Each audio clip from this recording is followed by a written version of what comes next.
नमस्कार प्रिय विद्यार्थियों, आज के वीडियो के माध्यम से हम लोग चर्चा करेंगे इकोनॉमिक्स के बारे में। बीए प्रथम वर्ष प्रथम सेमेस्टर में अगर आपका सब्जेक्ट इकोनॉमिक्स है अर्थात अर्थशास्त्र आप पढ़ रहे हैं तो आपको इस वीडियो को अंत तक जरूर देखना चाहिए, क्योंकि आज के वीडियो के माध्यम से ऐसे महत्वपूर्ण प्रश्नों को मैं लेकर के आया हूं और उनके उत्तर को आपको समझाते हुए आगे बढ़ूंगा, जो कि पिछले 2-3 वर्षों में परीक्षा में खूब पूछे गए हैं। ये प्रश्नों की जो श्रृंखला है वो अति लघु उत्तरीय, लघु उत्तरीय और दीर्घ उत्तरीय फॉर्म में आपको दिखेगी। आप किसी भी यूनिवर्सिटी के किसी भी कॉलेज में पढ़ रहे हैं, आपको वहाँ पर ये लेक्चर से बहुत मदद मिलने वाली है। तो आप प्लीज़ वीडियो को अंत तक देखिएगा। आप बिहार के किसी विश्वविद्यालय में पढ़ रहे हैं, राजस्थान में पढ़ रहे हैं, या आप यूपी में किसी विश्वविद्यालय में पढ़ रहे हैं, या फिर आप दिल्ली यूनिवर्सिटी में पढ़ रहे हैं, किसी भी विश्वविद्यालय में आप पढ़ रहे हो, सभी विश्वविद्यालयों में प्रथम सेमेस्टर में माइक्रो इकोनॉमिक्स यानी कि principles of micro economics bestie समाजशास्त्र के सिद्धांत पढ़ना होता है। बेस्टी माने छोटा समाजशास्त्र। एक होता है इसके सेकंड सेमेस्टर में आप पढ़ेंगे समष्टि अर्थशास्त्र यानी कि बड़ा अर्थशास्त्र, जिसमें आप राष्ट्रीय आय के बारे में अध्ययन करेंगे। हर एक चीज जो होगा वो विस्तृत होगा, बड़े पैमाने पर होगा। इसमें सारी चीजें छोटे पैमाने पर आपको दिखाई पड़ेंगी। तो बेस्टी और समष्टि दो अर्थशास्त्र होते हैं। क्लियर? तो आज हम बात करेंगे बेस्टी अर्थशास्त्र के बारे में, माइक्रो इकोनॉमिक्स के बारे में। ये इकोनॉमिक्स एक ऐसा इकोनॉमिक्स है जिसमें मुख्य मुख्य इकाइयों के बारे में, छोटी छोटी इकाइयों के बारे में अध्ययन किया जाता है। ठीक है। अर्थशास्त्र यानी कि इसमें आपको क्या पढ़ना है प्रथम सेमेस्टर में, principles of micro economics semester number 1। BA subject अगर आपका है, बीएससी है, बीकॉम है, अगर आपका माइनर मेजर कोई भी सब्जेक्ट है, यही पढ़ना है आपको। 2025, 26, 27 सब में यही प्रश्न आएंगे। अति लघु उत्तरीय, लघु उत्तरीय, दीर्घ उत्तरीय की ये श्रृंखला मैं लेकर के आया हूँ। इससे पहले ऑब्जेक्टिव भी मैंने करवाया, तो उसको लेकर के परेशान बिल्कुल भी आपको नहीं होना है। चले, ये सब प्रश्न बहुत ही महत्वपूर्ण है, ध्यान रखेंगे और ऐसे ही क्वेश्चंस आपकी परीक्षा में आएंगे। चले, बहुत ही बारीकी के साथ चीज़ों को आपको समझाते हुए आगे बढ़ते हैं। पहला क्वेश्चन बेटा, हिग्स, प्रोफेसर हिग्स एक बहुत बड़े अर्थशास्त्रियों में से एक हैं। प्रोफेसर हिग्स कहते हैं मतलब इनके अनुसार प्रतिस्थापन प्रभाव कब उत्पन्न होता है। प्रतिस्थापन प्रभाव यानी प्रतिस्थापन वस्तुएं होती हैं। प्रतिस्थापन वही वस्तुएं होती हैं, जैसे मान लेते हैं कि घी के स्थान पर, इससे पहले मान लेते ब्राह्मणों को आप घी की जो है पूड़ी बनवा के बढ़िया खिलाते थे। अब आपके पास मान लेते घी हो गया 1000 रुपये किलो। अब घी से पूड़ी बनाने में कैसे खिलाएं ब्राह्मण को पितरपक्ष में? तो अब करना क्या है, रिफाइंड मंगवा लेना है भैया। क्या? रिफाइंड का ऑयल मंगवा लेना है और वही बढ़िया पूड़ी छान के बढ़िया लाल लाल और कोहड़क सब्जी बनवा के दे, देखे गुरुजी लियो खाओ। पंडितों जी खुश, अरे दादा तो पूड़ी मिल गए बढ़िया, आपो खुश कि आपके 150 रुपया में 200 रुपया में बढ़िया काम होगा। नहीं 1000 रुपये घी वही पूड़ी लगाते हो। तो इसी यानी घी और रिफाइंड ऑयल ये दोनों एक दूसरे के स्थापन वस्तुएं हैं। एक ना मिले तो दूसरे ही मिल गए, यानी ये होती हैं स्थापन वस्तुएं। तो ये प्रभाव कब उत्पन्न होता है प्रोफेसर हिग्स के अनुसार? देखिए, प्रोफेसर हिग्स कहते हैं कि प्रतिस्थापन प्रभाव तब उत्पन्न होता है जबकि सापेक्षिक कीमतों में परिवर्तन के परिणाम स्वरूप उपभोक्ता पहले की तुलना में ना तो अच्छी स्थिति में होता है और ना ही खराब स्थिति में होता है। वह तो दो वस्तुओं की खरीदों को केवल पुनः व्यवस्थापित यानी कि रीअरेंज कर लेता है, अर्थात वह सस्ती वस्तु के स्थान पर प्रतिस्थापित करता है। दूसरे शब्दों में प्रोफेसर हिग्स कहते हैं कि प्रतिस्थापन प्रभाव सापेक्षिक कीमतों में परिवर्तन के बाद उपभोक्ता एवं तटस्थता रेखा पर चलता है। कहने का तात्पर्य यहाँ पर यह है कि जैसे मान लेते किसी वस्तु की कीमत में विभेद हो जाता है, अंतर हो जाता है। दो वस्तुएं हैं, एक की कीमत में बढ़ोतरी हो गई और दूसरे की कीमत में घटोतरी हुई या नहीं हुई, वो सिंपल इकट्ठा है। तो लोग जो सस्ता चीज़ होगा लेकिन क्वालिटी भी होगी तब उसको लेंगे। ठीक है, समझ रहे हैं ना? घी के स्थान पर हमने बताया कि रिफाइंड ऑयल का प्रयोग कर लिया, तो प्रतिस्थापन प्रभाव वहां पर दिखेगा जब क्वालिटी में समझौता किए बिना मूल्यों में घटोत्तरी या बढ़ोतरी होती है। जिस मूल्य में बढ़ोतरी होगी वो थोड़ा कम बिकेगा, जिस मूल्य में घटोत्तरी होगी थोड़ा सा ज़्यादा बिकेगा। ठीक है, जैसे आप देखते हैं आजकल के मार्केट में जो ठेले वाले होते हैं वो भी एक बढ़िया सा स्पीकर रख लेते हैं और स्पीकर रखने के बाद में उसी पे कहते हैं कि 150 रुपया किलो आलू, या मतलब 150 रुपया पसेरी, 150 रुपया पसेरी चिल्लाते हैं। मटर ले लो भैया 10 रुपया किलो, 20 रुपया किलो, या फिर जैसे 100 रुपये में 10 किलो ले लो, 100 रुपये में 5 किलो, ऐसे बोलते नहीं है। तो वो चीज़ होती है, तब जब कोई चीज़ सस्ती लोग देखते तो लोग उस पर जाते हैं और खूब खरीदते हैं। चले, अगला क्वेश्चन आपकी स्क्रीन पर आ चुका है, उत्पादन को कौन से कारक प्रभावित करते हैं, यानी फैक्टर्स इफेक्टिंग, कौन से कारक ऐसे हैं जो इफेक्ट करते हैं उत्पादन को। उत्पादन आप समझ ही रहे हैं क्या होता है, ठीक है। देखिए, उत्पादन के कारकों के अंतर्गत उन घटकों को समावेश किया जाता है जो उत्पादन के लिए आवश्यक होते हैं और आधारभूत एक तत्व या अवयव के रूप में काम करते हैं, जिनके बिना उत्पादन की प्रक्रिया संभव नहीं मानी जाती है। जैसे मान लेते हैं कि आपको कोई चीज़ बनाना हुआ, आपको मान लेते हैं कि कोई उत्पादन करना हुआ, जैसे आपको खोआ बनाना हुआ। अब खोआ चलाने के लिए आपको दूध की आवश्यकता पड़ेगी। दूसरी बात में, खोआ में अगर आपको बढ़िया सा मिठाई बनानी है तो आपको चीनी भी डालना पड़ेगा। इस तरीके से आपको कहीं पर गैस सिलेंडर की व्यवस्था करनी पड़ेगी। तो ये सब उसके मुख्य अवयव हैं, ये सब घटक हैं उत्पादन के। तो खोआ बनाना है तो ये तमाम प्रकार के जो रॉ मटेरियल आप इकट्ठा करेंगे वो एक प्रकार से उसके अवयव हैं, ठीक है। प्राकृतिक संसाधन जैसे कि जल, भूमि, खनिज, क्षेत्र आदि, मानव श्रम एवं पूंजी प्रबंधन एवं तकनीक आदि जो है साहस और मेहनत उत्पादन के लिए निश्चित साधनों को अदा या फिर पड़ते कहते हैं। आदा या पड़ते कहते हैं।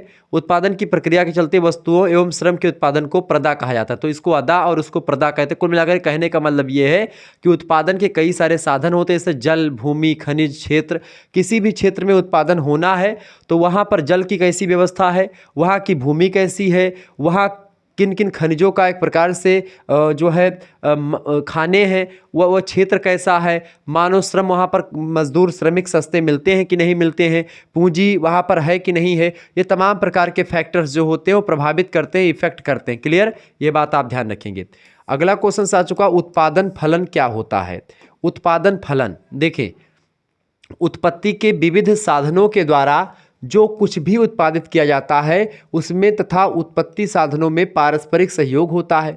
जिस वस्तु का उत्पादन किया जाता है उसे निपज अथवा जिसका उत्पादन होता है, मतलब उसे मतलब कि क्या बोलते हैं, जिस वस्तु का उत्पादन होता है उसको निपज यानी उत्पादन कहते हैं, तथा जिन साधनों का इनकी उत्पत्ति में प्रयोग किया जाता है उसे पड़त या फिर आगत यानी इनपुट कहते हैं। यानी जिन साधनों का प्रयोग करके कोई नई वस्तु बनाई जाती है तो वस्तु को हम निपज कहते हैं यानी उत्पादन कहते हैं, और जिन वस्तुओं का प्रयोग करके बनाते हैं उसको पड़त या आगत कहते हैं।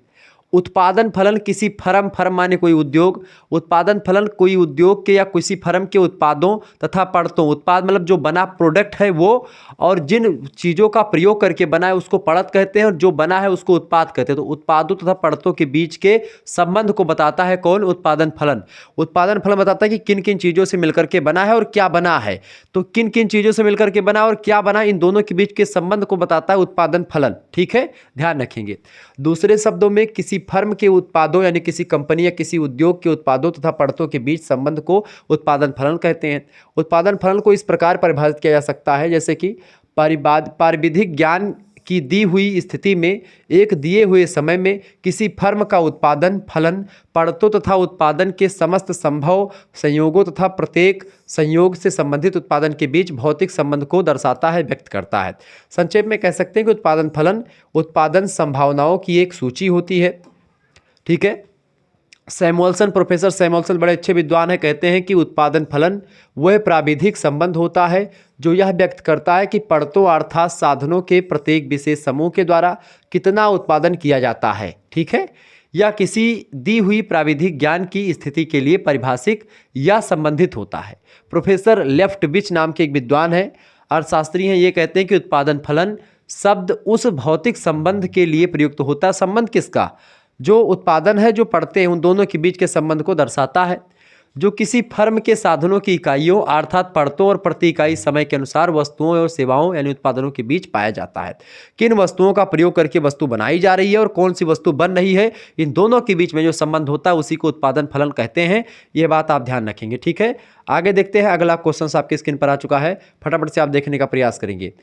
अगला क्वेश्चन से तो उत्पादन फलन आपके समझ में आ गया, तो इसी तरीके से आपको सारी चीज़ें समझ में आएंगी, आपको बिल्कुल घबराने की जरूरत नहीं। इससे पहले 2-3 मॉडल पेपर ऑलरेडी मैं दे चुका हूं, आप लोगों ने देखा है, यह भी देख लेंगे, परीक्षा आपकी बहुत बेहतर निकलेगी। चले, प्रश्न आ चुका बेटा, प्रश्न है उत्पादन फलन की क्या विशेषताएं हैं। बताएं उत्पादन फलन की क्या विशेषताएं हैं। उत्पादन फलन की प्रमुख विशेषताएं इस प्रकार से हैं। प्रश्न आपसे पूछेगा उत्पादन फलन किसे कहते हैं, उत्पादन फलन की विशेषताएं बताएं दीर्घ उत्तरीय में। आप आसानी से इन दो प्रश्नों को मिला करके लिख देंगे, आपका हो जाएगा। ये प्रश्न आपका लघु उत्तरीय में आता है। उत्पादन फलन की क्या विशेषताएं हैं, देखें। उत्पादन फलन साधनों को क्या करता है, साधनों को भौतिक मात्रा में संबंध व्यक्त करता है। साधनों का भौतिक मात्रा में संबंध व्यक्त करता है कौन, उत्पादन फलन। दूसरी बात, एक उत्पादन फलन सदैव दी हुई तकनीकी यानी कि जो टेक्नोलॉजी प्राप्त है वो अथवा तकनीकी ज्ञान की स्थिति के संदर्भ में परिभाषित किया जाता है।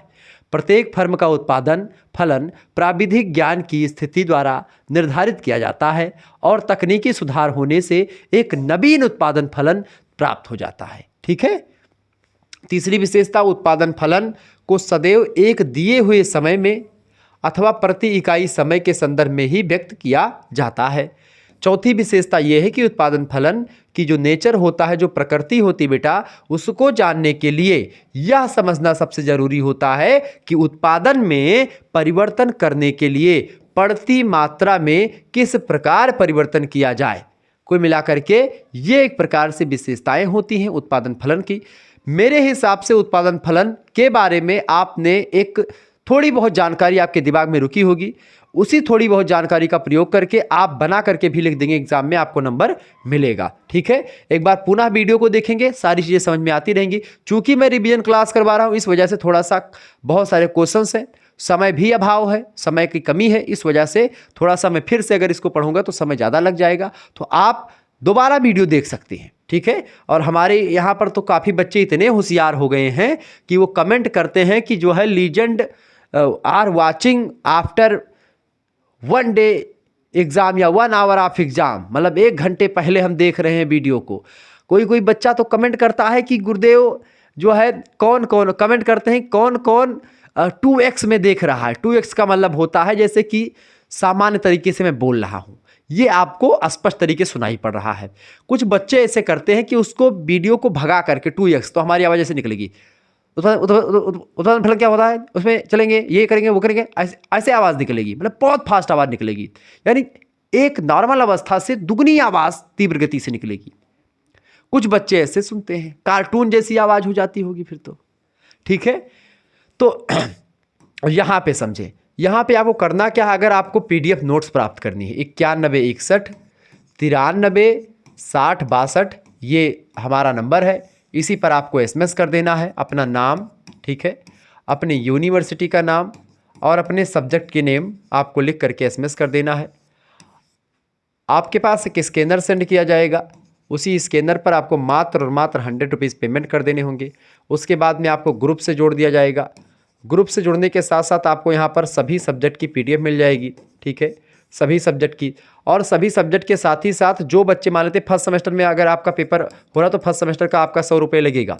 लेकिन अगर आप चाहते हैं कि आपका पेपर हो चुका है, एक आध पेपर बचा है, ठीक है, या आप फर्स्ट सेमेस्टर में नहीं ज्वाइन होना चाहते हैं, आप सेकंड सेमेस्टर पढ़ना चाहते हैं, तो देखिए सेकंड सेमेस्टर की भी व्यवस्था है। सेकंड सेमेस्टर में जुड़ने के लिए भी आपको यही सेम प्रोसेस है।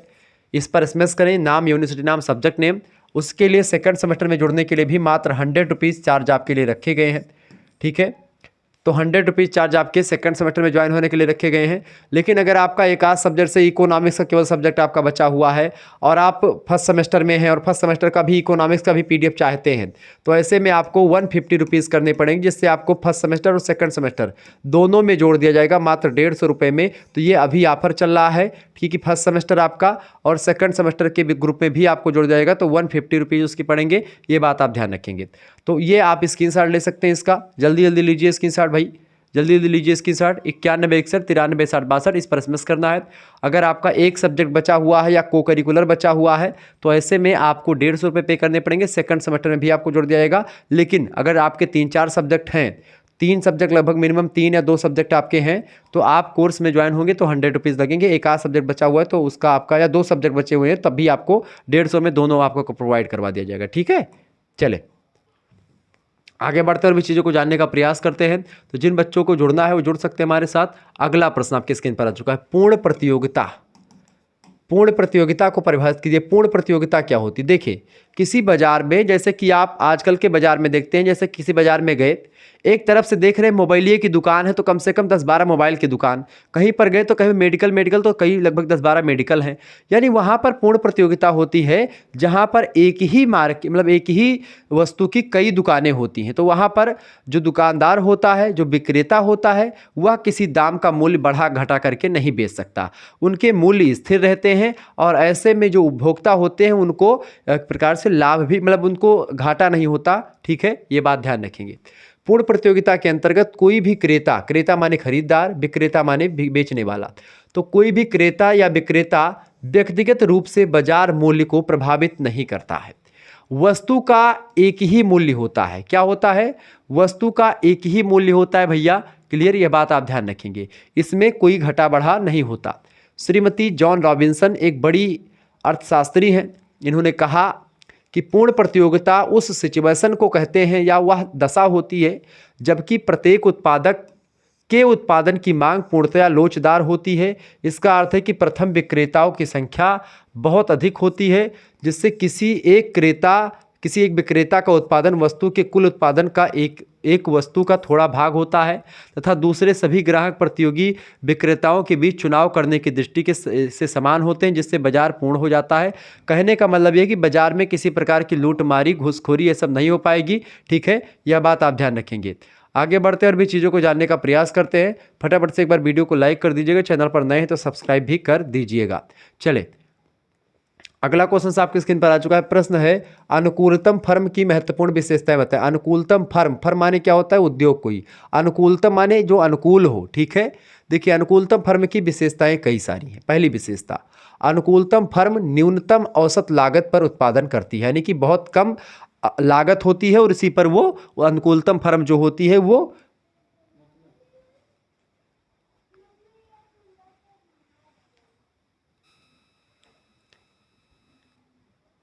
तो अनुकूलतम फर्म जो होता है एक ऐसी कंपनी, एक ऐसा फर्म होता है जो बेटा क्या करता है, अनुकूलतम फर्म न्यूनतम औसत लागत पर उत्पादन करती है, कम पैसों में ये उत्पादन करती है और ठीक ठाक तरीके से जितनी आपकी पूंजी उसी के अकॉर्डिंग करती है। ठीक है, इसके अलावा पूर्ण प्रतियोगिता की स्थिति में एक से अधिक फर्में भी अनुकूलतम फर्म हो सकती हैं। यानी कभी कभी पूर्ण प्रतियोगिता की स्थिति जब है, बाजार पूर्ण है, जिसमें कई सारी दुकानें हैं, कई सारी कंपनियां हैं, एक ही जैसे प्रोडक्ट सब बना रही हैं, तो एक से अधिक फर्में भी अनुकूलतम फर्म हो सकती हैं। ऐसा नहीं कि एक ही फर्म अनुकूलतम हो, कई फर्में, कई उद्योग अनुकूलतम हो सकते हैं। तीसरी बात, दीर्घकाल में, लंबे समय में वस्तु का मूल्य अनुकूलतम फर्म की औसत उत्पादन लागत तथा सीमांत उत्पादन लागत के बराबर होता है।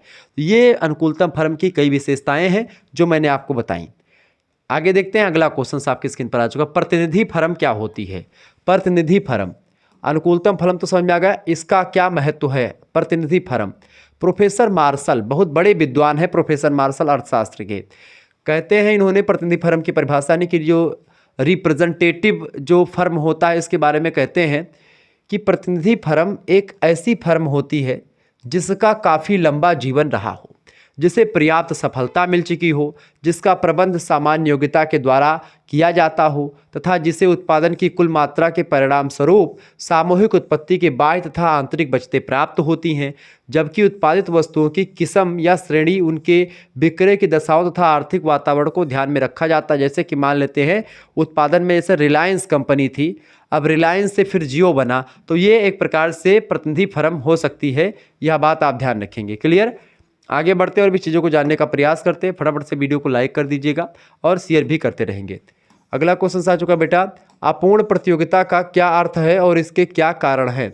अपूर्ण प्रतियोगिता, अभी तक आपने पूर्ण प्रतियोगिता समझा, अपूर्ण प्रतियोगिता क्या होता है? ऐसा मार्केट जहां पर प्रतियोगिता नहीं होती है, जहां पर एक ही वस्तुएं कई दुकान पर नहीं बिकती हैं, ऐसे को अपूर्ण प्रतियोगिता कहते हैं।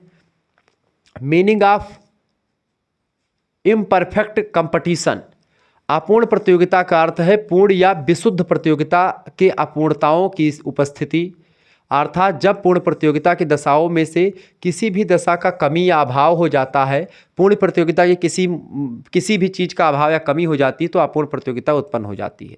अपूर्ण प्रतियोगिता के कई कारण होते हैं। देखिए, अपूर्ण प्रतियोगिता के उत्पन्न होने के मुख्य कारण निम्नलिखित हैं। पहला कारण होता है अपूर्ण प्रतियोगिता का कि जो खरीदार है या विक्रेता, जो बेचने वाले, उनकी कम संख्या हो जाए। अगर खरीदार क्रेता विक्रेता कम हो जाएं तब भी अपूर्ण प्रतियोगिता आ जाएगी। दूसरी बात, क्रेताओं तथा विक्रेताओं की अज्ञानता। अगर या तो क्रेता खरीदार और बेचने वाला दोनों एक प्रकार से अगर अज्ञानी है, दोनों मूल्य रेट नहीं जानते हैं सही तरीके से, तब भी ऐसी स्थिति उत्पन्न हो सकती है। तीसरा कारण, वस्तु की इकाइयों में वास्तविक और काल्पनिक अंतर। ये भी एक प्रकार से वस्तुओं की जो इकाई उसमें वास्तविक और काल्पनिक अंतर भी अपूर्ण प्रतियोगिता उत्पन्न करता है।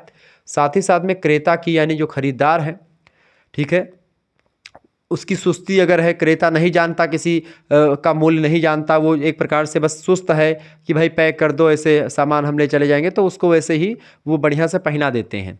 तो क्रेताओं की सुस्ती अथवा अगतिशीलता भी इसमें एक प्रकार से अपूर्ण प्रतियोगिता को जन्म देती है। उच्च यातायात व्यय, कभी कभी ऊंचा यातायात व्यय भी मतलब अपूर्ण प्रतियोगिता को एक प्रकार से दिखाता है।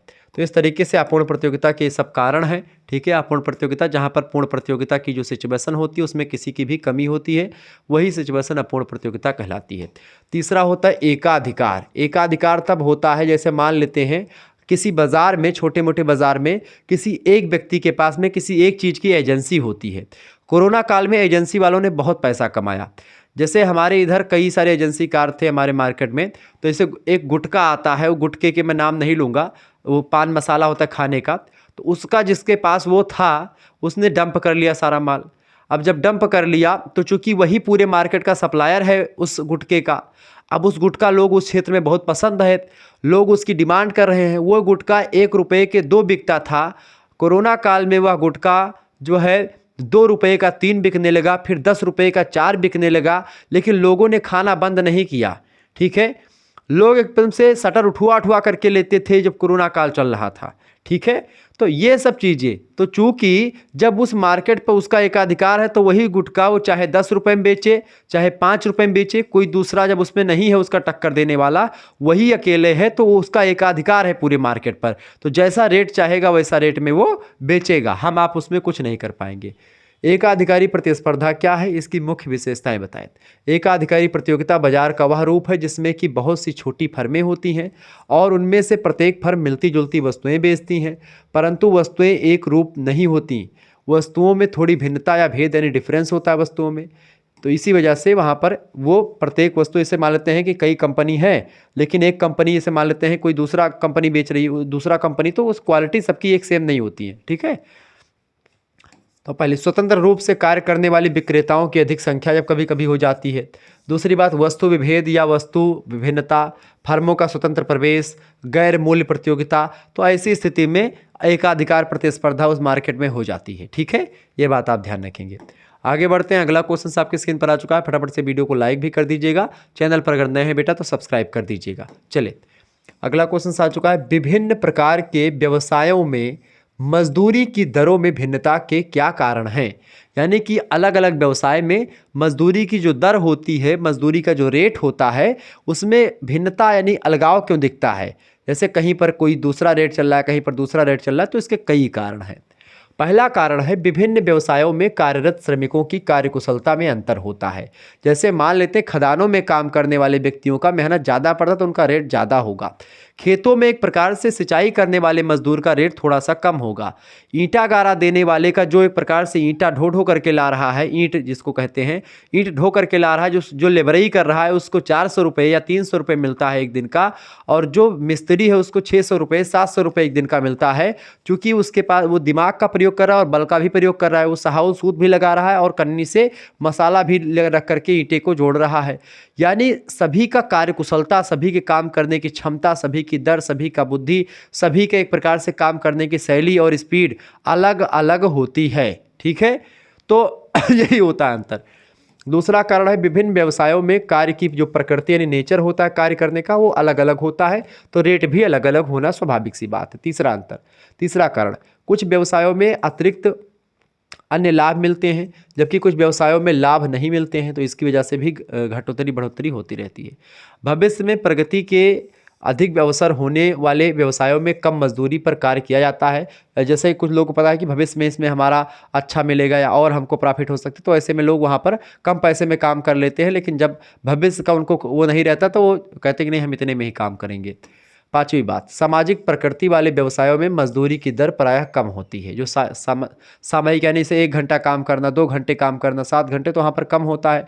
जब वहाँ पर घंटे की कोई वैल्यू नहीं होती सामयिक काम में, तो ऐसे में दिक्कत, मतलब कि पैसा ज़्यादा मिलता है।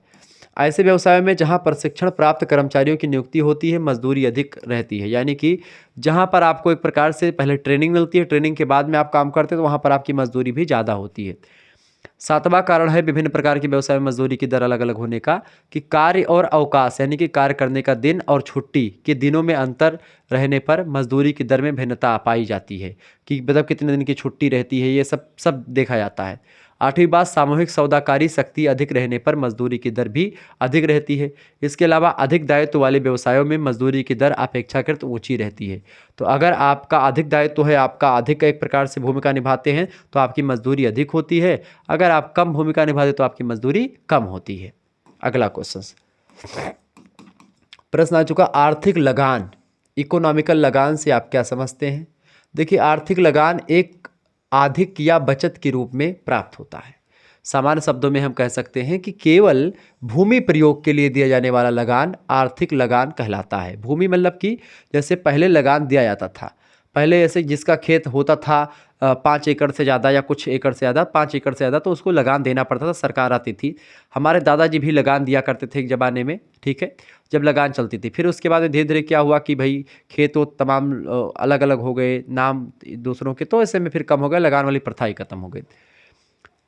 इसमें अन्य तत्व जैसे भूमि की उन्नति पर व्यय की जाने वाली धनराशि का ब्याज, भूमिपति को जोखिम का पुरस्कार, भूमि प्रबंध का पुरस्कार आदि सम्मिलित नहीं होते हैं। इस प्रकार आर्थिक लगान कुल लगान का एक अंश मात्र होता है। प्रोफेसर डेविड रिकार्डो कहते हैं कि श्रेष्ठ भूमि की लागत तथा सीमांत भूमि की लागत के अंतर को आर्थिक लगान की माप माना जाता है। यानी कि श्रेष्ठ भूमि की जो लागत है और सीमांत भूमि की लागत, उस दोनों के बीच में जो अंतर होता है उसी को आर्थिक लगान के द्वारा मापा जाता है। आधुनिक अर्थशास्त्रियों के अनुसार केवल भूमि ही नहीं वरन उत्पादन के अन्य साधन भी आर्थिक लगान प्राप्त कर सकते हैं।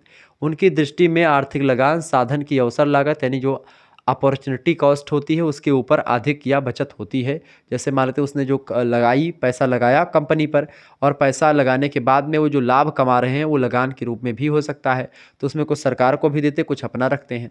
क्लियर? आगे देखते हैं, आभास लगान क्या होता है? आभास लगान देखें भाई, अगला क्वेश्चन आ चुका, आभास लगान से आप क्या समझते हैं? देखिए, डॉक्टर मार्शल ने सबसे पहले इस शब्द का प्रयोग अर्थशास्त्र में किया। उनका कहना था कि जिस तरह भूमि से लगान प्राप्त होता है उसी तरह उत्पादन के अन्य साधनों से भी अल्पकाल में यानी कम समय में लगान प्राप्त हो सकता है। शर्त यह है कि साधनों की अल्पकाल में पूर्ति स्थिर होनी चाहिए, चूँकि भूमि से प्राप्त आधिक्य को लगान कहा जाता है। अतः प्रोफेसर मार्शल ने अन्य साधनों से प्राप्त आधिक्य को आभास लगान यानी क्वासी रेंट कहा। प्रोफेसर मार्शल ने आभास लगान की परिभाषा इस प्रकार दी है, कहा कि द्रव्य लागत पर कुल आय के उस आधिक्य को, द्रव्य लागत पर कुल आय के उस आधिक्य को आभास लगान कहते हैं जो न्यून अधिक यानी कम और अधिक उस या कम से कम उस समय की मांग और पूर्ति के घटनावश संबंधों से प्रभावित होता है, उसको आभास लगान कहते हैं। प्रोफेसर सिल्वरमैन कहते हैं कि उत्पत्ति के उन सब साधनों की अतिरिक्त आय जिनकी पूर्ति दीर्घकाल में लंबे समय में तो बढ़ाई जा सकती है परंतु कम समय में स्थिर रहती है, उसी को आभास या अर्ध लगान कहा जाता है।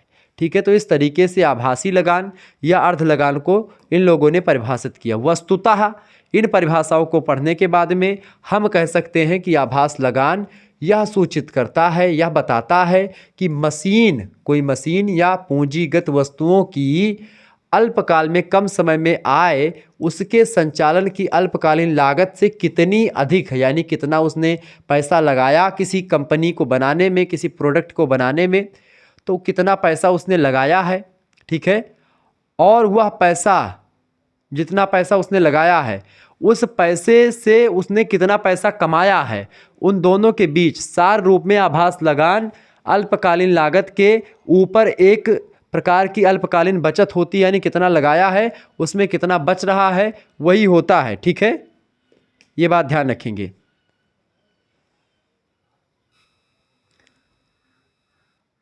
चले आगे देखते हैं। तो मैं आपको बता रहा था कि भाई आभास लगान ये होती है, ठीक है। तो आभास लगान आपकी हो गई कि आभास लगान जो है उससे क्या आशा है, तो मैंने आपको बता दिया कई तरीके से। अगला क्वेश्चन आपकी स्क्रीन पर आ चुका, फटाफट से आप देखने का प्रयास करेंगे। अगला प्रश्न, मांग की लोच की रॉबिन्सन, प्रोफेसर रॉबिन्सन की परिभाषा क्या दी गई, उन्होंने क्या दी? मांग की लोच के बारे में उन्होंने क्या कहा? देखिए, श्रीमती जॉन रॉबिन्सन कहती हैं कि मांग की लोच को किसी कीमत अथवा किसी उपज पर कीमत में मामूली परिवर्तन के परिणाम स्वरूप खरीदी जाने वाली मात्रा में होने वाले सापेक्षिक परिवर्तन की कीमत के आनुपातिक परिवर्तन के से भाग देकर के निकाला जाता है। मांग की लोच को ईपी से प्रदर्शित करते हैं, इसका बराबर मांग में अनुपातिक परिवर्तन। मांग में जब परिवर्तन होगा तो कीमत में अनुपातिक परिवर्तन होगा, ठीक है। यही चीज़ यहाँ पर दिखाई गई। संक्षेप में, मांग की लोच केवल यह बताती है बेटा कि मूल्य में परिवर्तन, अगर कोई वस्तु है 10 रुपये की बिक रही है, मान लेते हैं वो 10 रुपये की कोई वस्तु है, ठीक है, तो मूल्य में परिवर्तन के कारण मांग में कितना परिवर्तन होता है, मांग की लोच यही बताती है। 10 रुपये का परिवर्तन, 10 रुपये की कोई वस्तु बिक रही है, उस वस्तु को मान लेते हैं कि 8 रुपये की बिकने लगी, वह वस्तु 10 वाली, तो लोग इसको ज़्यादा खरीदेंगे, यानी इसकी मांग जो होगी ये बढ़ जाएगी। क्या होगी? मांग बढ़ जाएगी, ठीक है। लेकिन यही 10 रुपये की वस्तु अगर बेटा 12 रुपये या 15 रुपये की हो जाए, ठीक है, अगर ये 12 या 15 रुपये की हो जाए तो इसकी मांग जो होगी वो क्या हो जाएगी? वो मांग घट जाएगी। क्या होगी? मांग घट जाएगी। यानी वस्तु की कीमत में परिवर्तन के द्वारा मांग में यानी डिमांड में कम मतलब घटोतरी या बढ़ोतरी होना ही एक प्रकार से मांग की लोच कहा जाता है, ठीक है। तो मूल्य परिवर्तन का प्रभाव सभी वस्तुओं और सेवाओं पर एक जैसा नहीं होता, वरन भिन्न भिन्न होता है। अन्य शब्दों में मांग की लोच वस्तु के मूल्य और उसके पारस्परिक संबंध की माप को कहा जाता है। ये मांग की लोच होती है। अब मांग की एक आय लोच होती है और मांग की एक कीमत लोच होती है। मांग की कीमत लोच में जब कीमत में घटोतरी बढ़ोतरी होती है तो मांग में घटोतरी बढ़ोतरी होती है। जैसे कीमत बढ़ी तो जो है मांग घट गई, कीमत घटी तो मांग बढ़ गई, ठीक है। इस तरीके से ऐसे ही मांग की आय लोच होती है। मान लेते कोई वस्तु है, उसका कीमत निश्चित है कि 10 रुपये का बिक रहा है। अभी तक हम चूंकि 10,000 कमाते थे तो हम 1 किलो चीनी खरीदते थे और एक टाइम चाय पीते थे। लेकिन हमारी सैलरी 20,000 रुपये हो गई बेटा, हमारी आय बढ़ गई, तो हम एक प्रकार से अब 1.5 किलो चीनी एक महीने में लेंगे और हम 2 टाइम चाय पिएंगे। यानी कहने का तात्पर्य है कि हमारे आय में बढ़ोतरी से हमारी मांग भी बढ़ती है और हमारे आय में घटोतरी से हमारी मांग भी घटती जाती है। कुछ चीज़ों को छोड़ दे तो, ठीक है। आगे देखते हैं। जैसे अब टमाटर 200 रुपये किलो होता है तो हम आधे टमाटर का तड़का देते हैं सब्जी का, दाल में तड़का नहीं देते, दाल फ्राई नहीं खाते हैं, केवल सब्जी में टमाटर बना लेते हैं, बिना टमाटर के सब्जी खा लेते हैं। लेकिन जब वही टमाटर 2 रुपये किलो या 10 रुपये किलो बिकता है तब उसी टमाटर की चटनी भी बनाते हैं, उसी टमाटर से दाल फ्राई भी करते हैं और उसी टमाटर से बेटा सब्जी भी बढ़िया से बनाते हैं, आलू मटर टमाटर, और बढ़िया हम रोटी बुअर के और बढ़िया ऐसे एक एक कवर झमाझम भोजन ग्रहण करी थे। कहने का मतलब ये है कि जब वस्तुओं की जो मांग होती है वो घटती बढ़ती है उसके कीमत के घटने बढ़ने पर या फिर किसी व्यक्ति की आय पर डिपेंड करती है। क्लियर? चले, प्रश्न है मांग की लोच के रूप बताइए। मांग की लोच के कई रूप। देखिए, मांग की लोच के रूप, आधुनिक अर्थशास्त्री मांग की लोच के व्यापक रूप से प्रयोग करते हैं। इन अर्थशास्त्रियों के अनुसार मांग की लोच, मांग की मूल्य सापेक्षता यानी लोच के 3 प्रमुख रूप है। पहला है मांग की कीमत लोच। देखिए, मांग की कीमत लोच किसी वस्तु की कीमत में दिए हुए प्रतिशत परिवर्तन या उसकी मांग मात्रा में हुए परिवर्तन का अनुपात हो। जैसे ही मान लेते हैं कि कीमत कब घटती बढ़ती है परसेंटेज में, जैसे बोला जाता है कि भाई इस शॉपिंग मॉल में कोई त्यौहार आ रहा है तो 6% की घटोतरी या 10% का एक प्रकार से छूट चल रही, तो लोग ज़्यादा खरीदते हैं, तो कीमत लोच हो गई। दूसरा है मांग की आय लोच। आय माने कि जब किसी वस्तु, जब उपभोक्ता यानी कि जो खरीदार है उसकी आय में बढ़ोतरी होती तो और घटोतरी होती तो उसके आय स्तर में परिवर्तन होने से उसकी मांग में भी परिवर्तन हो जाता है, तो वो आय लोच कहलाती है। तीसरा होता है मांग की आड़ी लोच। आड़ी लोच होता है कि जब दो वस्तुएं एक दूसरे की पूरक होती हैं। जैसे मान लेते हैं कि चीनी और चाय पत्ती, आप चीनी खरीदोगे तो चाय पत्ती आपको खरीदनी ही पड़ेगी, ठीक है। तो जब दो वस्तुएं एक दूसरे की पूरक होती हैं तो उसमें से एक वस्तु की कीमत में परिवर्तन हो जाने पर, यानी मान लेते चीनी बढ़ गई तो दूसरी वस्तु की मांगी जाने वाली जो मात्रा होती है वो भी परिवर्तित हो जाती है। यही मांग की आड़ी लोच होती है। जैसे कि चीनी बढ़ गई, चीनी का रेट बढ़ गया तो चाय पत्ती का भी एक प्रकार से जो मांग होगी उसमें परिवर्तन आएगा। ठीक है, यानी जैसे मान लेते हैं कि आपका जो भी होता है पूरक वस्तुएं वही होती हैं जो एक प्रकार से एक वस्तु जैसे दूसरे पर डिपेंड होती है। क्लियर, यह बात आप ध्यान रखेंगे। तो ये होती हैं कीमत लो मतलब मांग की 3 लोचें। ठीक है, आगे बढ़ते हैं, अगला क्वेश्चन आ चुका। मांग की आय लोच की परिभाषा दीजिए। देखिए, मांग की आय लोच, मांग की आय लोच वह दर है जिस पर उपभोक्ता की आय में परिवर्तन के कारण मांग की मात्रा में परिवर्तन हो जाता है। ठीक है, उपभोक्ता की जब आय में परिवर्तन होता है, उसकी सैलरी बढ़ती घटती है, तो उससे मांग में भी घटोतरी बढ़ोतरी होती है। दूसरे शब्दों में मांग की आय लोच वह बताती है कि उपभोक्ता की आय में परिवर्तन होने पर उसके द्वारा व्यय की गई जाने वाली वस्तु के क्रय पर क्या प्रभाव पड़ता है। संक्षेप में, यह उपभोक्ता की आय में परिवर्तन होने पर किसी वस्तु यानी किसी एक्स वस्तु के लिए उसकी मांग में परिवर्तन को व्यक्त करती है।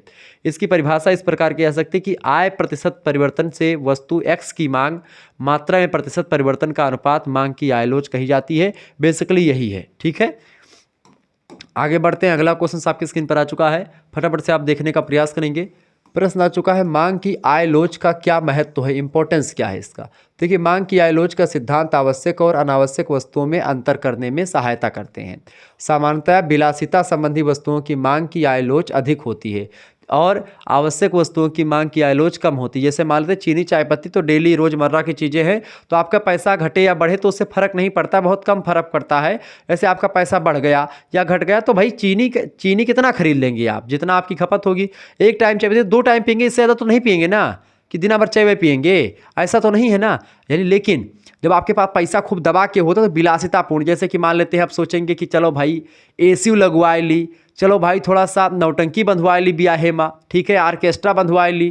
जैसे अभी नेताजी हमारे ब्रिजभूषण सिंह कहीं कि चलो अब हमारा जन्मदिन रहा, पवन सिंह का बुला लीन जाए, पवन सिंह आए और तमाम गाना बजाना भा भैया बगलिए खूब।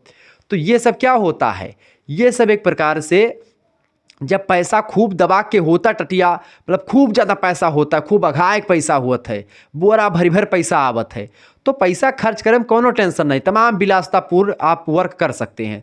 लेकिन जब पैसा भाई नहीं, खाने के लिए रोटी कपड़ा मकाने के लिए पैसा नाई है, सीती में बेचारा भीजत है, एक ठू चदरा नाई है बढ़ई का, तो वो चले जो है आर्केस्ट्रा बंधुआए ना बंधुआए।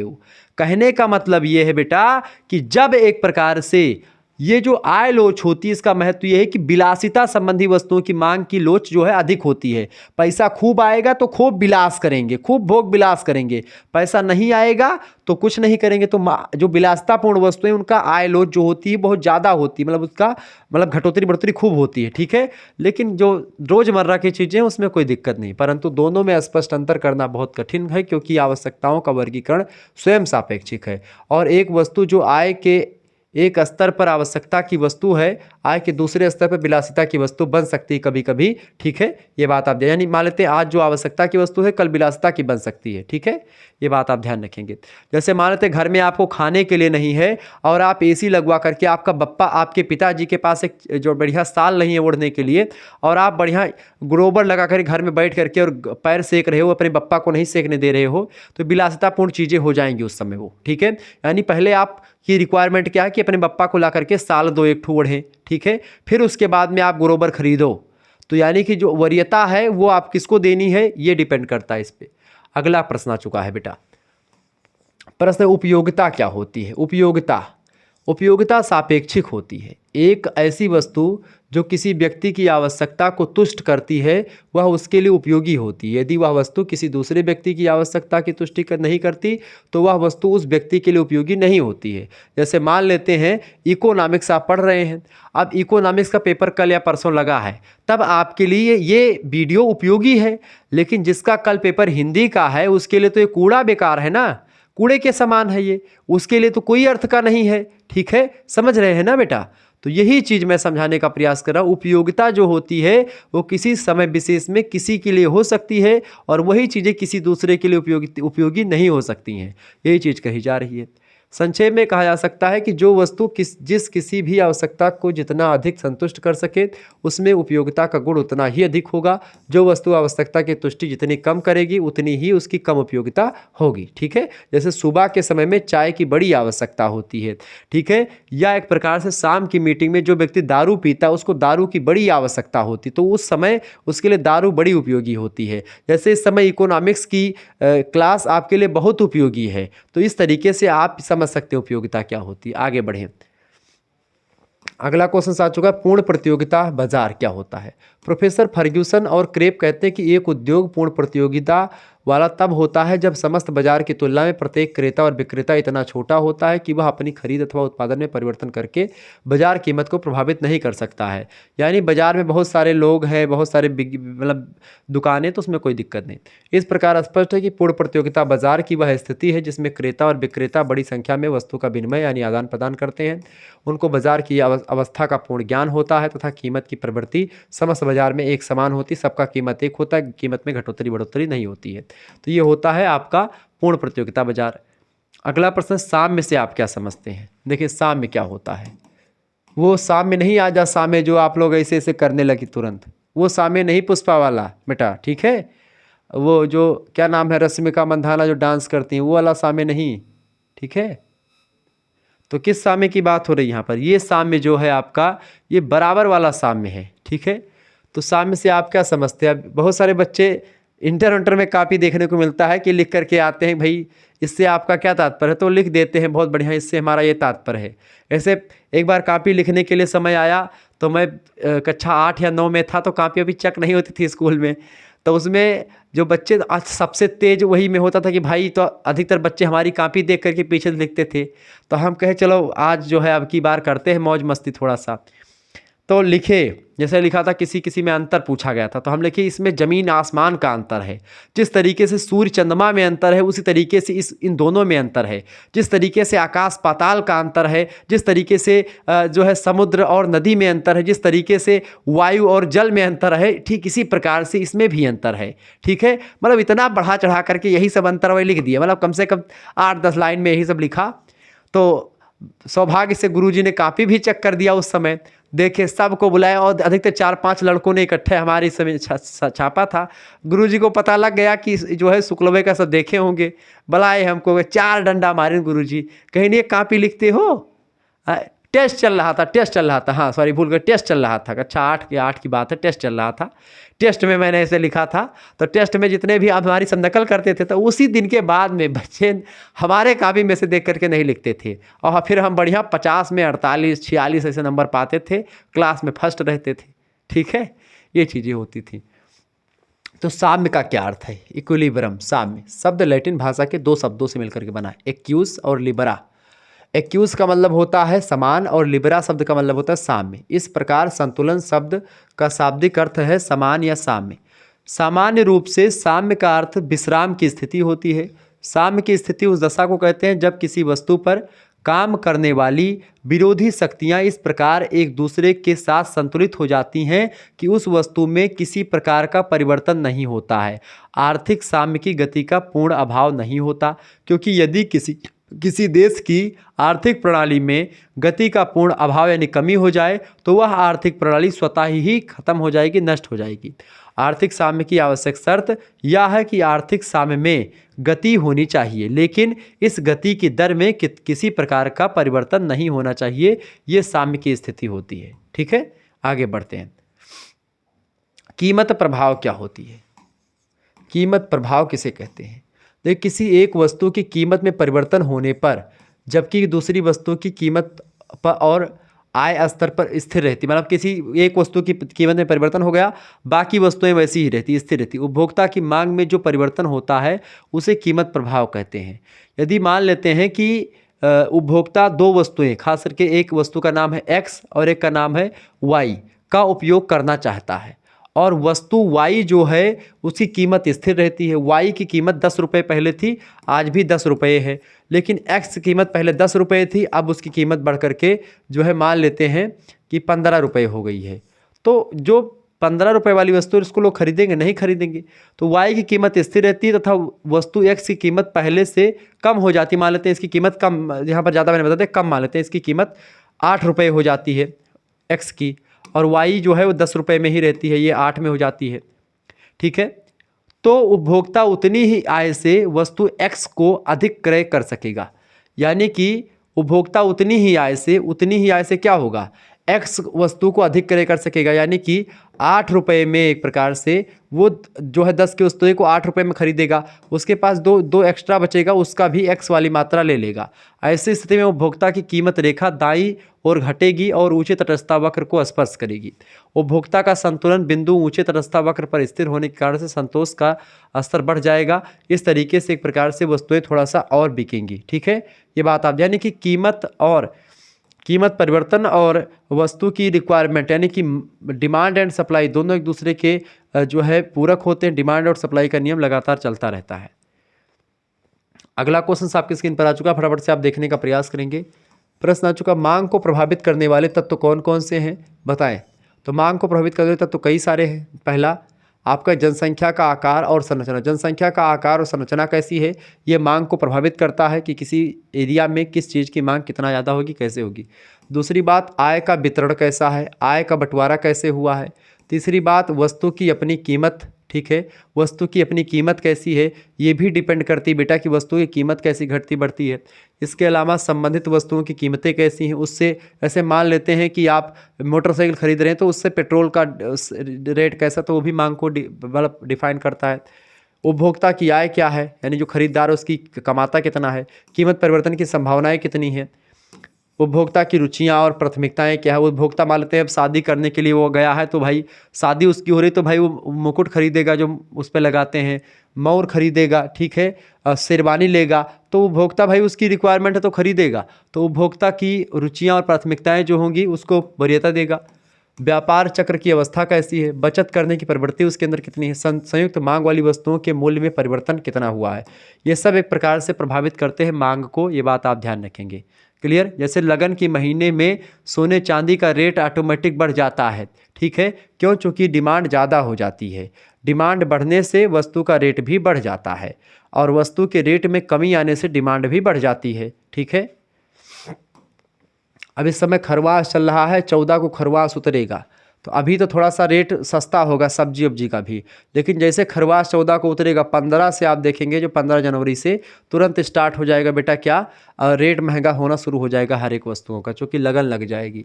मांग के नियम की मान्यताएं बताएं। देखिए, मांग के नियम की मान्यताएं अन्य बातें समान रहने पर आधारित होती हैं। अन्य बातें समान रहे वाक्यांश पर जिन बातों को सम्मिलित किया जाता है उन्हीं को इस नियम की मान्यताएं कहते हैं, जो कि निम्नलिखित हैं। ठीक है, पहली बात है उपभोक्ताओं की आय यथा स्थिर रहनी चाहिए, यानी उपभोक्ताओं की जो आय होती है वो स्थिर रहनी चाहिए, वो एक प्रकार से उसमें घटोतरी बढ़ोतरी नहीं। यानी कि मांग के नियम की पहली मान्यता यह है कि उपभोक्ता की जो आय है, यानी 10,000 कमाता 10,000 कमाए, तब मांग का नियम काम करेगा। दूसरी बात, उपभोक्ताओं की रुचि यानी उसकी जो इंटरेस्ट है, उसका स्वभाव, इसमें कोई परिवर्तन नहीं होना चाहिए, तो मांग जो होगी उतना ही रहेगी। अन्य वस्तुओं के मूल्य में कोई परिवर्तन नहीं होना चाहिए, तब भी मांग का नियम काम करेगा। किसी नई स्थापन वस्तु का उपभोक्ता को पता नहीं चलना चाहिए। जैसे मान लेते हैं उसको घी की पूड़ी खा रहा था, तो घी की पूड़ी खाए, उसको ये ना पता चले कि घी के अलावा भी रिफाइंड ऑयल में भी या डालडा में पूड़ी छानी जा सकती है। ठीक है, स्थापन वस्तुएं वही होती हैं जो उसकी जैसी ही हों। भविष्य में वस्तुओं के मूल्यों में अधिक परिवर्तन होने की संभावना नहीं होनी चाहिए, यानी उसको जो उपभोक्ता है उसको लगे कि भविष्य में इस वस्तु में परिवर्तन नहीं होगा, उस वस्तु का उपयोग वो करेगा। इसके अलावा छठा जो एक प्रकार से मान्यता होती मांग के नियम की, वो ये होती है कि वह वस्तु ऐसी नहीं होनी चाहिए कि जिसके प्रयोग करने से समाज में अधिक प्रतिष्ठा मिलती हो। इसका कारण यह है कि प्रतिष्ठा मूलक वस्तुएं प्रायः धनी लोगों के द्वारा ऊंचे मूल्यों पर अधिक मात्रा में खरीदी जाती हैं, गरीब लोग नहीं खरीद पाएंगे। और समाज में सभी लोग धनी नहीं होते हैं, सभी लोग गरीब होते, अधिकतर लोग गरीब होते हैं, कुछ लोग धनी होते हैं। ठीक है, ये बात आप ध्यान रखेंगे। आगे बढ़ते हैं, अगला क्वेश्चन आपकी स्क्रीन पर आ चुका है। प्रश्न आ चुका, भैया मांग रेखा से आप क्या समझते हैं। देखिए, मांग रेखा, डिमांड कर्व कहते हैं इसको। जब मांग तालिका को एक रेखा के रूप में व्यक्त किया जाता है तो वह मांग रेखा कहलाती है, अर्थात विभिन्न संभावित कीमतों पर मांगी जाने वाली वस्तु की कीमत व मात्रा दिखाने वाली रेखा मांग वक्र कहलाती है। ठीक है, मांग तालिका की भांति मांग भी दो प्रकार की होती है। पहली होती व्यक्तिगत मांग रेखा, दूसरी होती बाजार मांग रेखा। ठीक है, इन दोनों वक्रों में कोई मौलिक या आधारभूत उपयुक्त बाजार तालिका के आधार पर बाजार मांग रेखा का निर्माण किया जा सकता है। चित्र में डी बाजार मांग वक्र है, जो ऊपर से नीचे की ओर गिरती हुई रेखा अर्थात मांग रेखा का ढाल ऋणात्मक होता है। तो मांग रेखा बेसिकली यही होती है, जब मांग तालिका को एक रेखा के रूप में व्यक्त करते हैं तो वह मांग रेखा कहलाती है। ठीक है, अर्थात विभिन्न संभावित कीमतों पर मांगी जाने वाली वस्तु की कीमत व मात्रा दिखाने वाली रेखा ही मांग रेखा या मांग वक्र रेखा कहलाती है। ठीक है, आगे बढ़ते हैं। अगला क्वेश्चन आ चुका है। अगला क्वेश्चन आप देखेंगे भाई, प्रश्न बहुत ही जबरदस्त आ चुका है बेटा। पूर्ति से आप क्या समझते हैं? पूर्ति से आप क्या समझते हैं? पूर्ति डिमांड, डिमांड को मांग कहते हैं, पूर्ति को सप्लाई कहते हैं।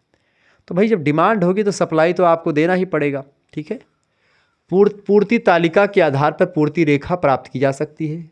ग्राफ पेपर पर जब पूर्ति तालिका को रेखांकित रेखा चित्र के माध्यम से व्यक्त किया जाता है तब हमें पूर्ति रेखा प्राप्त होती है। व्यक्तिगत पूर्ति तालिका एवं बाजार पूर्ति तालिका को अलग अलग ग्राफ पेपर पर खींच करके अलग अलग क्रमशः पूर्ति रेखा को चित्र 1 में प्रदर्शित किया गया है। चित्र में समान परिस्थितियों में पूर्ति रेखा वक्र SS दिखाया गया है। यह वक्र दाएं से बाएं ऊपर चढ़ता हुआ होता है। इसी प्रकार बाजार पूर्ति वक्र भी ग्राफ पेपर पर खींचा जा सकता है, जो व्यक्तिगत पूर्ति वक्र की भांति बाएं से दाएं ओर बढ़ता होगा। कुल मिलाकर के पूर्ति जो एक प्रकार से होता है उसका मतलब ये होता है सप्लाई। जैसे मान लेते हैं पूर्ति और मांग का, डिमांड एंड सप्लाई का नियम जो होता है, इसको समझ ले। ये पूर्ति अगर आपको समझ में आ जाएगा, जो आप ही समझ। देखिए जैसे मान लेते हैं, अब डिमांड क्या है? डिमांड ये है बेटा इस समय यूट्यूब पर कि इस समय लगातार झुकुआ मॉडल पेपर 2, तो झुकुआ model paper Shukla university point दे रहा है, समझ रहे हैं ना? लगातार मॉडल पेपर चल रहा है, तो ये डिमांड है आपकी। तो सप्लाई कौन करेगा? सप्लाई शुक्ला सर कर रहे हैं। तो यही सप्लाई जो होती पूर्ति होती है कि भाई पूर्ति कब होती है? जब डिमांड ज़्यादा होती है। अभी जैसे आपका पेपर निकलेगा, एक बच्चा भी मुझे पूछने नहीं आओगे, एक बच्चे पूछने नहीं आएंगे, और जब पेपर आएगा तब शुक्ला सर को याद करेंगे, गुरुदेव कहाँ हो, आ जाओ। हम कहेंगे ठीक है बाबू आते हैं। ठीक है, आप लोग जो हैं, अच्छा ये मैं कभी कभी सोचता हूँ कि अगर आप लोग ना होते तो मेरा क्या होता? आप लोगों ने क्या से क्या कर दिया। बीए के क्षेत्र में जहाँ कोई सोचता नहीं था कि स्टडी होगी, वह स्टडी हम लोग कर रहे हैं। बीए के क्षेत्र में क्लासेस चल रही हैं, डिजिटल बोर्ड पर क्लास चल रही है, पढ़ाई हो रही है दबा करके एकदम से। कॉलेज वाले जो टीचर हैं वो हैदास गए हैं एकदम से कि अरे भाई ये क्या हो रहा है, प्रेमानंद जगन्नाथम क्या हो गया, ये जो रील फेमस है बहुत ज़्यादा। तो यही हो गया भैया कि पूर्ति जो है लगातार मिल रही यूट्यूब पे। कॉलेज काहे जाएंगे लड़के, सीरीज काहे खरीदेंगे के दहरे? लड़के क्यों खरीदेंगे भाई? लड़के पा रहे मॉडल पे मॉडल पेपर, मॉडल पे मॉडल पेपर। अब तो सब पढ़ाना शुरू कर दिए हैं बीए वालों को। ठीक है, हमको तो टाइम नहीं मिलता वो क्या नाम है क्वेश्चन पेपर सॉल्व करवाने का। कुछ बच्चे क्वेश्चन पेपर में सॉल्व करवाए रहते हैं गूगल से सर्च करके। तो यही सब चीज़ें हैं, तो यही चीज़ है। आगे बढ़ते हैं। पूर्ति के नियम की मान्यताएं क्या हैं? देखें, पूर्ति के नियम की कई मान्यताएं हैं। पहली मान्यता, बाजार के क्रेताओं यानी खरीदार और विक्रेताओं के आय स्तर में कोई परिवर्तन नहीं होना चाहिए तो पूर्ति होती रही। दूसरी बात, स्थापन वस्तुओं की कीमतों में परिवर्तन नहीं होना चाहिए। जैसे मान लेते हैं डालडा और रिफाइंड जो है स्थापन वस्तुएं हैं आपस में, तो इनके मांग में कोई या उनके कीमत में कोई परिवर्तन ना हो। उत्पत्ति के साधनों की कीमतें स्थिर रहें, तकनीकी ज्ञान का स्तर भी स्थिर रहे, प्राकृतिक दशाएं समान रहनी चाहिए, सरकारी नीति अपरिवर्तनीय रहनी चाहिए। अगर सरकारी नीति में हेरफेर होगा तो पूरा सिस्टम बदल जाएगा। क्रेता तथा विक्रेता की रुचि, आदत, फैशन आदि में परिवर्तन नहीं होना चाहिए। तो ये तमाम प्रकार के जो है मान्यताएं होती हैं पूर्ति के नियम की, आप नोट डाउन कर लीजिएगा। ठीक है, चले आगे देखते हैं। अगला क्वेश्चन आ चुका है, उपभोक्ता की बचत क्या होती है? उपभोक्ता यानी कंज्यूमर की बचत क्या है? तो किसी वस्तु से प्राप्त उपभोक्ता की बचत उस वस्तु के प्रयोग से प्राप्त उपभोक्ता तथा उसको प्राप्त करने के लिए त्याग की जाने वाली उपयोगिता के अंतर के बराबर होती है। प्रोफेसर मार्शल कहते हैं किसी वस्तु के प्रयोग से वंचित रहने की अपेक्षा उपभोक्ता जो कीमत देने को तत्पर होता है तथा जो कीमत वह वास्तव में देता है उसका अंतर ही अतिरिक्त संतुष्टि की आर्थिक माप है। इसको उपभोक्ता की बचत कहा जाता है। यानी कोई वस्तु है, उस वस्तु की कीमत 100 रुपये है, ठीक है, और वह वस्तु एक प्रकार से 80 रुपये में उसको खरीद लेता है, तो वह एक प्रकार से उसकी 20 रुपये बचत हो जाती है। ठीक है, आगे देखते हैं। अगला क्वेश्चन आ चुका है, उत्पादन से आप क्या समझते हैं। देखिए, उत्पादन का तात्पर्य समान रूप से किसी वस्तु के निर्माण से होता है। कोई वस्तु बना रही हुई उत्पादन हो गया, किंतु अर्थशास्त्र की दृष्टि से उत्पादन का अर्थ किसी स्वरूप के बदलते हुए वस्तु में उपयोगिता सृजन करने से होता है, कि भाई वस्तु का एक प्रकार से स्वरूप है, कैसे बदल रहा है और उसकी उपयोगिता कैसे कैसे चेंज हो रही है। इस अर्थ को कुछ अर्थशास्त्री सही नहीं मानते हैं। इन अर्थशास्त्रियों का मत यह है कि वह क्रिया जो किसी वस्तु की उपयोगिता में वृद्धि कर दे लेकिन उसका विनिमय मूल्य ना हो, उत्पादन क्रिया नहीं होती। विभिन्न अर्थशास्त्रियों ने उत्पादन को निम्नलिखित प्रकार से परिभाषित किया है। प्रोफेसर मार्शल कहते हैं कि व्यक्ति भौतिक पदार्थों का निर्माण नहीं कर सकता। मानसिक एवं भौतिक क्षेत्र में भले ही वह नए नए विचारों को जन्म दे सकता है, परंतु जब भौतिक पदार्थों के निर्माण की बात आती है तो वह केवल उपयोगिता सृजन करता है। उत्पादन की परिभाषा जो मार्शल ने दी है उसे आधुनिक अर्थशास्त्री सहमत बिल्कुल भी नहीं है। ये अर्थशास्त्री उत्पादन के लिए यह आवश्यक मानते हैं कि उनमें उपयोगिता के सृजन के साथ साथ मूल्य का निर्धारण भी होना चाहिए। उपयोगिता जैसे जैसे बढ़ती जाती है वैसे वैसे मूल्य भी एक प्रकार से उसके निर्धारित हों कि मूल्य कितने होंगे। ठीक है, यह बात आप ध्यान रखेंगे। आगे बढ़ते हैं और भी चीज़ों को जानने का प्रयास करते हैं। फटाफट से आप देखेंगे, बहुत ही ज़बरदस्त क्वेश्चन आ चुका है बाबू। प्रश्न आपका आ चुका है, उत्पत्ति ह्रास नियम के बताएं। उत्पत्ति ह्रास नियम के बारे में कुछ बताएं। फटाफट से आप बताने का प्रयास करेंगे। वीडियो को लाइक भी कर दीजिएगा। चैनल पर अगर नए आए हैं तो सब्सक्राइब भी कर दीजिएगा, क्योंकि इसी प्रकार से इन्फॉर्मेटिव वीडियो लगातार मैं आपके लिए लाता रहता हूँ। ठीक है, चले, उत्पत्ति ह्रास नियम के क्षेत्र क्या है। देखिए, नियम का क्षेत्र, प्रोफेसर मार्शल ने इस नियम के क्रियाशीलता के क्षेत्र को केवल कृषि और भूमि से संबंधित कुछ अन्य व्यवसायों जैसे कि मछली उद्योग, खनन तक ही सीमित माना था, परंतु यह सत्य नहीं है। आधुनिक अर्थशास्त्रियों के अनुसार यह नियम उत्पादन के सभी क्षेत्रों में क्रियाशील होता है। केवल शर्त यही है कि उत्पादन प्रक्रिया लंबे समय तक चलती रहे। प्रोफेसर बिकस्टेड कहते हैं कि इस नियम की क्रियाशीलता सर्वव्यापी है, उत्पत्ति ह्रास नियम की। ठीक है, अगला क्वेश्चन है, वृद्धि प्रतिशत नियम को समझाइए। वृद्धि प्रतिशत नियम क्या है।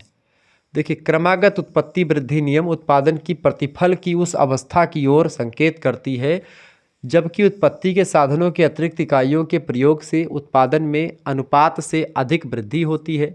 अर्थात यदि उत्पादन में किसी एक साधन की मात्रा में वृद्धि करने से अन्य साधनों के स्थिर रहने पर अधिक अनुपात में वृद्धि होती है तो इसे क्रमागत उत्पत्ति वृद्धि नियम अथवा लागत ह्रास नियम कहते हैं।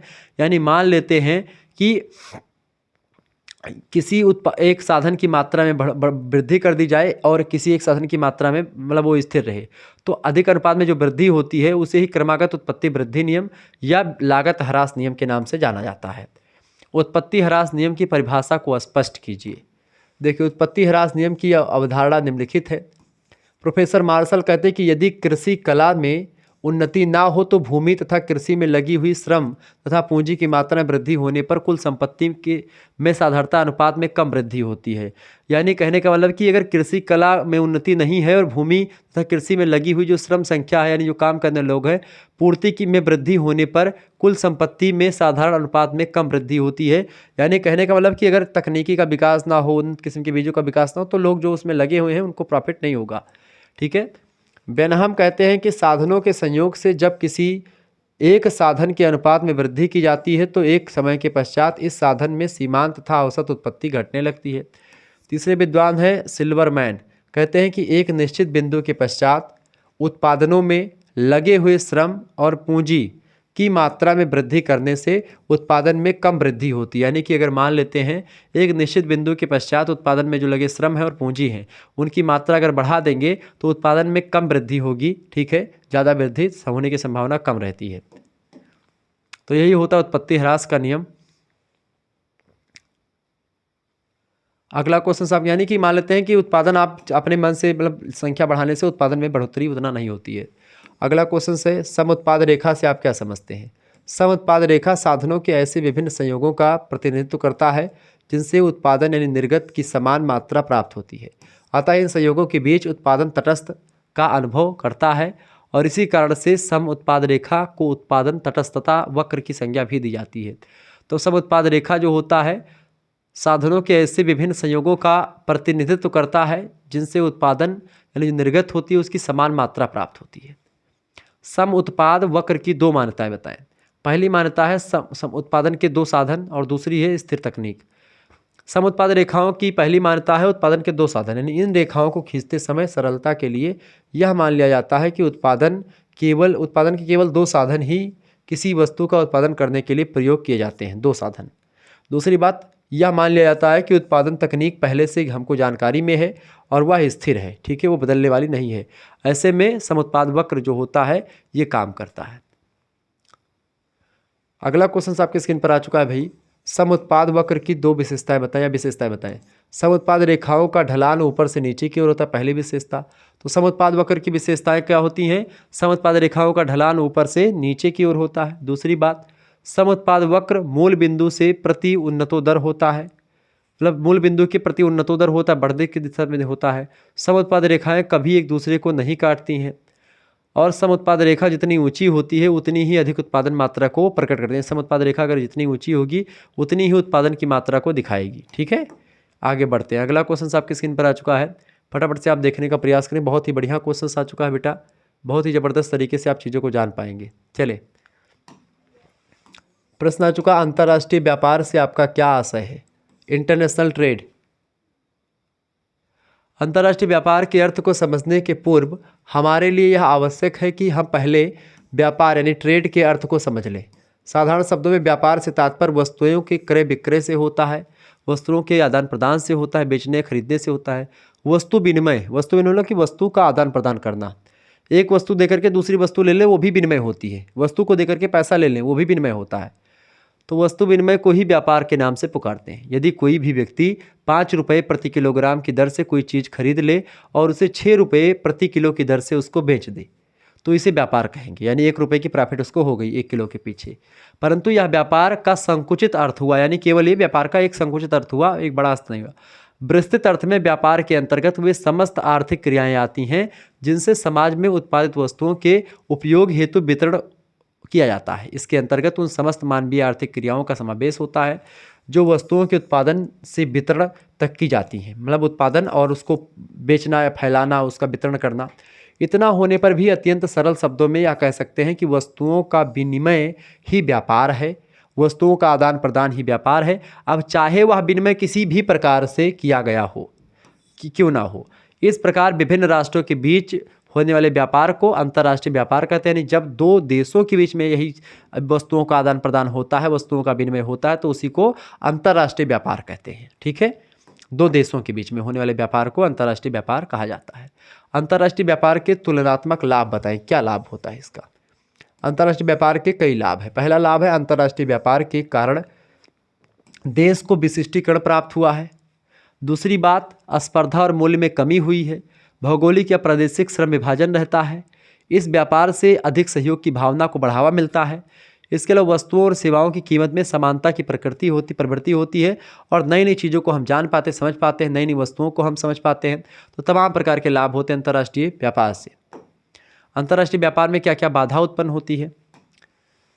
देखिए, अंतर्राष्ट्रीय व्यापार में बाधाएं कई सारी हैं। जैसे व्यापार बाधाएं, अंतर्राष्ट्रीय व्यापार पर सरकार द्वारा प्रेषित प्रतिबंध होता है। कभी कभी मतलब कि सरकार के द्वारा तमाम प्रकार के प्रेरित प्रतिबंध होते हैं कि भाई व्यापार करने के लिए तमाम नियम कायदे होते हैं, उन नियम कायदों में आपको पूरा सही होना पड़ता है। मानव निर्मित व्यापार बाधाएं कई रूपों में आती हैं, जिनमें शामिल है टैरिफ, व्यापार के लिए गैर टैरिफ बाधाएं, आयात लाइसेंस, निर्यात लाइसेंस, आयात कोटा, सब्सिडी, स्वैच्छिक निर्यात प्रतिबंध, स्थानीय सामग्री आवश्यकताएं, घाटबंदी, मुद्रा अवमूलन, व्यापार प्रतिबंध। अधिकांश व्यापार बाधाएं एक ही सिद्धांत पर काम करती हैं। ये सारे मतलब व्यापार करना तो उसके लिए कई सारा नियम आपको देखना पड़ेगा। व्यापार पर किसी प्रकार की लागत को लागू करना जो व्यापारिक उत्पादों की कीमत को बढ़ाता है। यदि दो या दो से अधिक राष्ट्र बार बार एक दूसरे के खिलाफ व्यापार बाधाओं का उपयोग करते हैं तो उनके बीच व्यापार संघर्ष कारण बनता है। और व्यापार जैसे चाइना और भारत के बीच में व्यापार में तमाम प्रकार की बाधाएं आती हैं। हालांकि भारत में सारा सामान चाइना से, अधिकतर सामान देखते हैं चाइना माल, चाइनीज चीज़ें आती हैं, ठीक है, व्यापार के लिए, चूँकि भारत सबसे बड़ा मार्केट है दुनिया का। अगला क्वेश्चन आ चुका है, व्यापार की शर्तों को परिभाषित कीजिए। प्रोफेसर वाल्टर क्रूज कहते हैं कि आयात और निर्यात यानी खरीदना और बेचना आयात निर्यात करने वाले देशों के बीच लाभ का वितरण प्रचलित व्यापार शर्तों पर निर्भर करता है। व्यापार की कुछ शर्तें होती हैं, उन्हीं शर्तों पर लोग खरीदारी और बेचदारी करते हैं। जितनी अनुकूल व्यापार शर्तें होंगी उतना ही किसी देश को व्यापार में उत्पन्न कुल लाभ से अधिक प्राप्त होगा। यानी कि मान लेते हैं व्यापार की शर्तें ठीक ठाक हो, अनुकूलतम व्यापार हो, एक दूसरे का फायदा होगा, तभी दूसरे एक दूसरे से लोग जुड़ेंगे। प्रोफेसर रोस्टो कहते हैं कि व्यापार शर्तें उन अनेक शक्तियों के शुद्ध प्रभाव की सुविधाजनक सूचक हैं जो अंतर्राष्ट्रीय आर्थिक संबंधों पर क्रिया करती हैं और व्यापार में शामिल राष्ट्रों के कल्याण में होने वाले परिवर्तनों पर प्रभाव के अध्ययन की दृष्टि से महत्वपूर्ण होती हैं। तो ये व्यापार की कुछ शर्तें हुई, ये बात आप ध्यान रखेंगे। अगला क्वेश्चन, ये तो मैंने आपको पढ़ा ही दिया, हालांकि फिर से समझ लें। चलें, प्रश्न आ चुका है, विशुद्ध एकाधिकार से आप क्या समझते हैं। देखिए, एकाधिकार वह होता है जिसका वस्तु की पूर्ति पर नियंत्रण होता है। विशुद्ध एकाधिकार में प्रतियोगिता शून्य होती, कोई कंपटीटर नहीं होता, जितना मर्जी उतना बेचे, जितना महंगा बेचना चाहिए उतना महंगा बेचे। विशुद्ध एकाधिकार के अस्तित्व के लिए तीन कंडीशन का पूरा होना आवश्यक है। पहली कंडीशन, वस्तु का एक विक्रेता हो, उसका उत्पादन केवल एक ही कंपनी करती हो, यानी एक ही बेचने वाला हो, एक ही कंपनी उसको बनाती हो, तब पूर्ण प्रतियोगिता होगी। वहाँ पर मतलब कि क्या होगी, एकाधिकार होगा। दूसरी बात, वस्तु के कोई निकट या अच्छे स्थापन यानी कि क्लोज या गुड सब्सटीट्यूट ना हो उसके, यानी कि कोई सब्सटीट्यूट या कोई स्थापन चीज़ें ना हो, जैसे उसके स्थान पर कोई दूसरी चीज़ ले ही नहीं सकते आप, जैसे घी ही उस एरिया में उपलब्ध हो, डालडा और रिफाइंड का नाम ही ना हो। दूसरे शब्दों में वस्तु की मांग की आड़ी लोच यानी क्रॉस इलास्टिसिटी जो है वो शून्य होती है। तीसरी बात, उद्योग में उत्पादों के प्रवेश के प्रति प्रभावपूर्ण रुकावट हो, तब एक प्रकार से वहाँ पर विशुद्ध प्रतियोगिता होती है, विशुद्ध एकाधिकार होता है। कोई प्रतियोगिता ना हो, कोई मार्केट में कोई उसका जैसा ना हो, केवल वही हो। अगला प्रश्न, एकाधिकार की क्या दशाएं होती हैं। देखिए, पहली दशा, एकाधिकार में वस्तु का उत्पादक अकेला होता है। दूसरी बात, एकाधिकार में वस्तु का निकट स्थापन कोई वस्तु नहीं होती दूसरी की, उसके जैसी कोई वस्तु हो कि उसको खरीद करके काम चला ले। एकाधिकार में मूल्य विभेद होता है। एकाधिकार में मूल्य मांग को लोच यानी शून्य होती है, मांग की लोच शून्य होती है, वहाँ पर डिमांड मतलब मांग घटती बढ़ती नहीं रहती, उसका सेम ही मांग रहती है। एकाधिकार में मूल्य पर पूर्ण नियंत्रण होता है जो बेचने वाला होता है। ठीक है, अगला प्रश्न आपके स्क्रीन पर आ चुका, अल्प अधिकार क्या है। अल्प अधिकार थोड़ा बहुत अधिकार।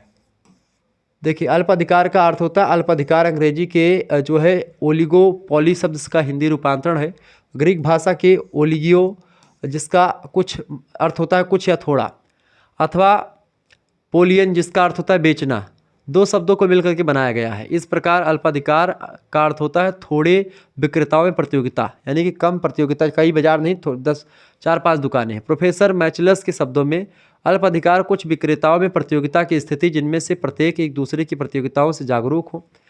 अल्पाधिकार की स्थिति तब उत्पन्न होती है जब वस्तु से क्रेता परंतु केवल थोड़े से विक्रेता होते हैं।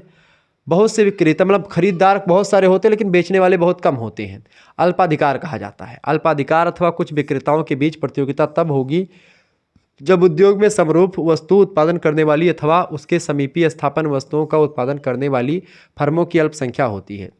अतः अल्पाधिकार बाजार की वह स्थिति है जिसमें दो से अधिक परंतु कुछ विक्रेताओं का अस्तित्व पाया जाता है। इस बाजार में विक्रेताओं की संख्या उतनी बड़ी नहीं होती है जितनी पूर्ण प्रतियोगिता के अंतर्गत पाई जाती है।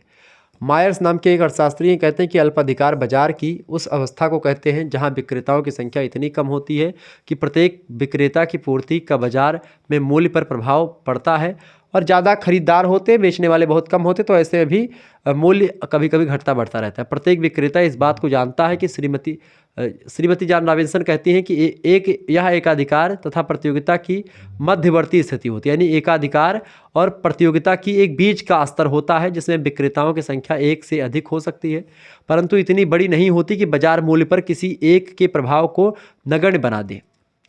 लेफ्टविच कहते हैं कि बाजार की वे दशाएं अल्पाधिकार की दशाएं कहलाती हैं जिनमें इतनी थोड़ी में विक्रेता पाए जाते हों थोड़े से कि एक ही क्रियाएं दूसरे के लिए महत्वपूर्ण होती हैं। इस प्रकार जब उद्योग में कुछ ही उत्पादक समरूपी ऐसी वस्तुएं उत्पादन करें जो एक दूसरे से बहुत ही समीप प्रतिस्थापनीय हो परंतु पूर्णतः प्रतिस्थापनीय नहीं होते हैं तो उस स्थिति को हम अल्पाधिकार कहते हैं। यही होता है अल्पाधिकार की परिभाषा जो मैंने आपको बताई। ठीक है, तो इस तरीके से आप लोगों ने चीज़ों को समझा, जाना और परखा। तो अल्पाधिकार, पूर्ण प्रतियोगिता, प्रतियोगिता, सब कुछ मैंने आपको बताया। क्लियर? आपने बहुत बारीकी से चीज़ों को समझा। मिलते हैं फिर नेक्स्ट वीडियो में, तब तक के लिए जय हिंद, जय भारत। आप सभी का बहुत बहुत धन्यवाद। हमारे से जुड़ने के लिए इसी प्रकार से अपना प्यार हमेशा बनाए रखेंगे। बहुत बहुत धन्यवाद बेटा, बहुत बहुत धन्यवाद।